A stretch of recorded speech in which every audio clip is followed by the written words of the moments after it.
guys, this is your boy Kent Lontok number 1. And for today's video, medyo na-miss ko talagang mag-unbox, matagal-tagal tayo hindi nakapag-unbox ng gadgets and shits dito sa channel natin. So, for today's video, we'll be unboxing the 200 pesos Shopee gaming keyboard. So, syempre, bago ang lahat, intro muna para mukhang vlogger. This is your boy Kent Lontok number 1.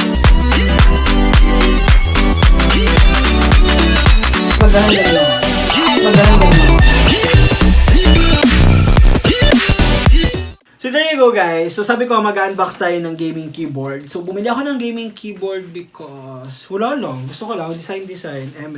Parang may unbox tayo ngayon. So I bought it for 275 pesos including the shipping fee. Pero parang gumamit ako ng voucher dito. I don't know. Basta 275 lahat yung binayaran ko for this keyboard. This cutie keyboard here. So, it's from Gogo Express, blah, blah, blah. So, mga details ko lang naman yon. According dito it is a Zeus K001 Amazing Swiftness Gaming Keyboard and Mouse Bundle, High Performance. So, yeah, we will just unbox this. Kailangan natin ng scissor. Alam mo, gusto ko na talaga ito buksan kahapon kasi gusto ko lang mag-type and shit. Pero, sabi ko nga, sayang, content din ito. Kasi ang tagal natin hindi nag-unbox, wala na ako pera and all. Puro engineering content. Pero na-miss ko talaga mag-unbox. Ayan. So, medyo secure naman siya. Isang layer lang ng bubble wrap. But okay. Oh. Okay naman yung box. Hindi naman siya mukhang cheap. Feeling ko ang laki niya. Kasi diba, I'm using a gaming laptop. Kasi engineering student, arte-arte. So, I'm using the Nitro 5. So, feeling ko bagay naman sa Nitro 5 yung keyboard. So, sabi ko, bibilisan ako ng parang simple lang na keyboard, mechanical keyboard thing. Pero naisip ko, why not gaming keyboard since mura lang naman. Ang ingay ng mga sasakyan. Oh my God. Diba? That's the problem. Anyway, this is the combo gamer keyboard and mouse. But, I'm not a gamer. So, anyway, buksan na natin. Ano ito buksan? Oh, this is... Nakakaignorante naman ito buksan. Ayan. So, meron siya dito.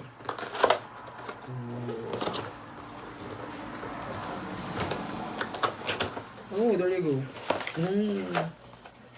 Oh, so may kasama siyang mousepad. This is from Zeus. Zeus? Something like... Oh, it says mousepad. Oh, white. Akala ko black yung binili ko. Ba't siya white? Anyway, this is the keyboard, guys. Oh, at ito yung may kasama siyang mouse. Which is wrapped in a very cheap-looking plastic. Pero okay naman yung mouse niya, like, look. I don't know if bigyan ng justice ng camera natin, but this is how the mouse... Feeling ko, very ergonomic naman siya. We will...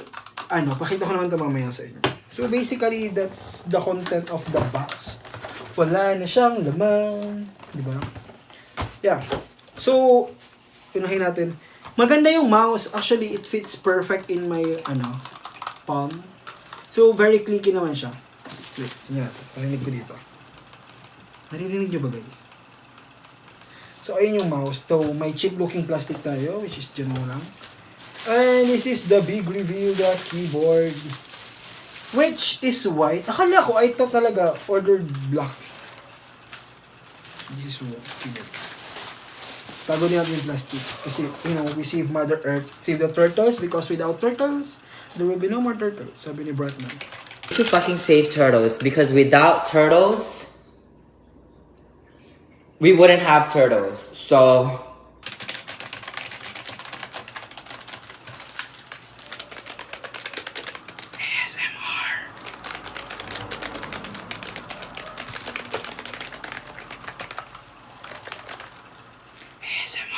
So, this is designed for gamers.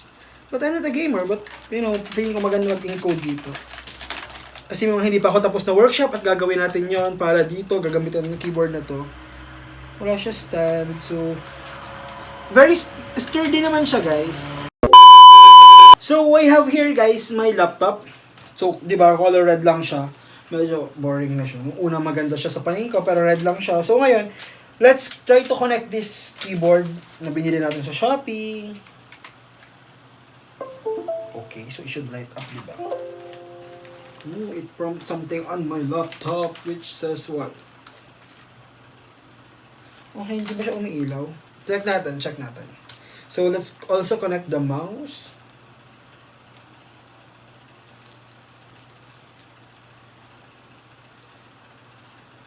Let's connect the mouse. So, ayan na yung mouse. Umiilaw na siya. It's red. So, I think it's RGB. So, very gamer shit. Ganun. So, let's refresh it. Oh, okay. So, the mouse is very clickable. So, how do I make this thing ilaw-ilaw? Oh, so how do I put this thing? Oh, it's not that's cool. That's cool looking. So let's turn off the light first. So, ayun guys, I turned off all my lights para ma-appreciate natin yung RGB color and rainbow color. Very gamer vibes itong keyboard. The Zeus K something. I'm not really good at memorizing shit like this, but this one is pretty cool looking. Alam mo, it's elevate the vibes compared to my red lang sa keyboard. So I can elevate my laptop. Oh, mamaya papakita ko yung mini setup ko dito. It's not actually setup because I just added this thing. So I don't actually call it setup. Yeah. So, di ba, it's amazing. Hindi siya mukhang cheap. It doesn't look like the 270 pesos something ng na keyboard na bibili mo. So, let's turn the lights on. Ayan, kita nyo na ba ako? So, di ba, parang parang gagayahan ka talaga mag-type kahit wala naman ako kailangang i-type. Bakit ko nga ba ito binili? Wala, binili ko lang siya just because I just want to spend money. So, feeling ko gagawa ko ng report. Sisipagin ako gumawa ng mga reports and workshop na hindi ko pa natatapos because of this keyboard.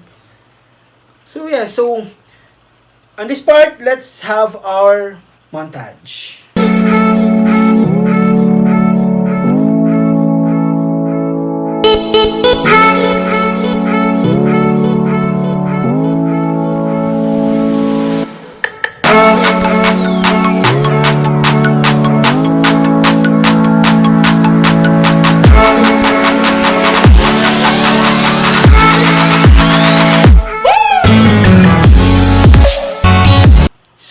This is kind of my setup here, guys. My working station. Hindi naman siya ganun kaganda, pero like, tinagdagan ko naman ng keyboard because I'm just a basic human being.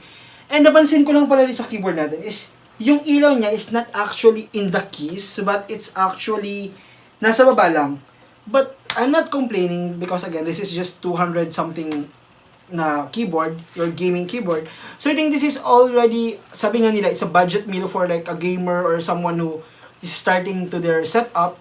So, I think this one's okay. Let's rate it at least 7/10. 7 kasi mataas yung rating ko sa kanya because it's just cheap.